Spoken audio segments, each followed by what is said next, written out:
Media sosial dihebohkan dengan curhatan hati Irma Purba, istri komika Boris Bokir. Isu Boris Bokir selingkuh pun mencuat usai sang istri curhat dan viral di media sosial. Dalam curhatan itu, Irma Purba mengaku telah mempertahankan rumah tangganya dengan Boris Bokir. Bahkan wanita yang berprofesi sebagai pramugari tersebut meyakinkan diri bisa hidup tanpa sang suami. Dengan demikian, kualitas diri baginya tidak pantas diperlakukan semena-mena oleh Boris Bokir. Irma juga mengisyaratkan jika Boris mempunyai pacar. Imbas curhatan ini, muncullah spekulasi yang mengatakan Boris telah mendua. Dalam sebuah live di TikToknya itu, Irma mengaku lelah pada tingkah sang suami dan tak lagi peduli padanya. Hal ini lantaran Irma Purba juga merasa sudah ilfil terhadap Boris Bokir. Irma membeberkan bahwa Boris Bokir bersama pacar barunya didukung oleh teman-temannya. Ia mengaku sudah pasrah apabila harus berpisah.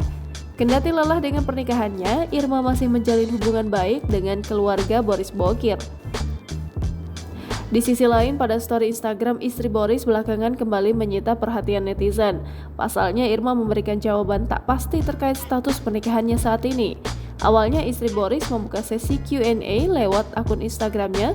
Seorang netizen kemudian bertanya apakah Irma saat ini berstatus single alias tengah sendiri. Irma kemudian memberikan jawaban yang tak spesifik layaknya orang yang sedang galau. Selain status, Irma juga ngode telah kehilangan seseorang dalam hidupnya. Ia bahkan mengaku hancur dan berusaha ikhlas menerima kenyataan yang harus ia terima. Story Irma ini makin memicu gosip jika pernikahan Boris dan istri tak sedang baik-baik saja. Sayang, Boris masih bungkam terkait isu miring tersebut. Sebelumnya, Boris sendiri pernah menyinggung tentang Irma berencana menyerahkan berkas perceraian.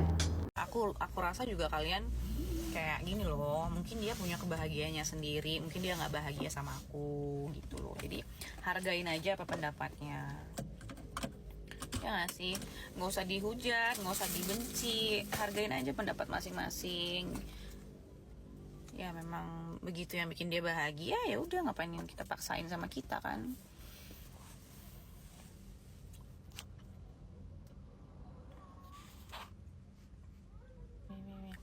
Ya intinya gitulah, jangan dihujat, jangan dibenci orangnya. Ya pilihan dia, udah dewasa, udah sama-sama dewasa kan, itu pilihan dia gitu.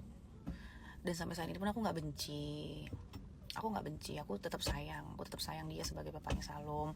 Kalau dia butuh aku pun aku akan bantu apapun itu.